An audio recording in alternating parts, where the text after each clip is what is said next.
On a eu la chance de battre le record de crowdfunding, donc de levée de fonds, le record d'Europe avec 700 000 €, et donc on prépare une trilogie. Nous travaillons dans le domaine de l'automobile pour des clients français et également à l'étranger, Bentley, Jaguar, Porsche, BMW. ClockTweet compte plus de 15 000 utilisateurs, dont 200 grands groupes nationaux et internationaux.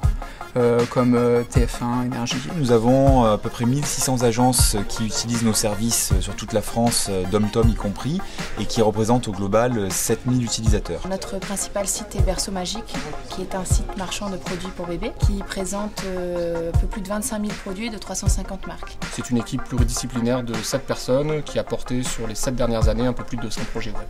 Je dirige une entreprise qui s'appelle Systemic, créée il y a un petit peu plus d'une vingtaine d'années, qui travaille dans le domaine de l'informatique et du traitement du signal. Enovia est une société de services, donc spécialisée dans les domaines de l'énergie et de l'environnement. Nous avons une quinzaine de clients, mais ce sont des grands donneurs d'ordre, donc c'est du CITA, du Suez Environnement, c'est du Veolia. On a réussi en 4 ans à commercialiser un peu plus de 8 millions de cours sur Internet et reverser un peu plus de 2,5 millions d'euros aux auteurs qui contribuent quotidiennement à la plateforme.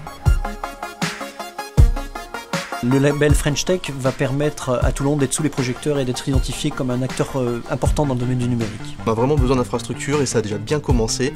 Nous aider à avoir encore plus de structures, peut-être plus de moyens pour se fédérer. Aujourd'hui, Toulon essaie de devenir ce pôle numérique qui manque dans le sud. Ce label French Tech apportera de la visibilité et la légitimité qui manque à cette ville. French Tech, c'est le label qui va permettre de récompenser tous les efforts qu'ont fait les différents acteurs de la filière dans leur volonté de promouvoir l'action et de développer le réseau.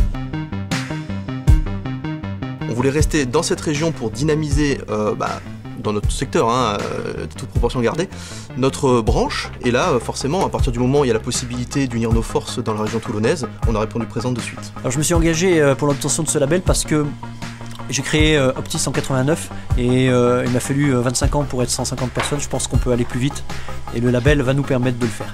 C'est l'opportunité pour nous de rendre ce qui nous a été donné, puisque c'est grâce à la présence d'écoles d'ingénieurs, notamment sur Toulon, que l'on a pu à la base lancer notre projet. Et aujourd'hui, une bonne partie de nos effectifs provient des écoles type Ingémédia, etc., qui sont également présentes sur ce territoire. Alors à titre personnel, l'idée de fond était, depuis 2008, de mon côté, d'essayer à structurer une filière des entreprises du numérique qui porte le nom de 4317, qui regroupe aujourd'hui à peu près 50 membres et 115 entreprises identifiées.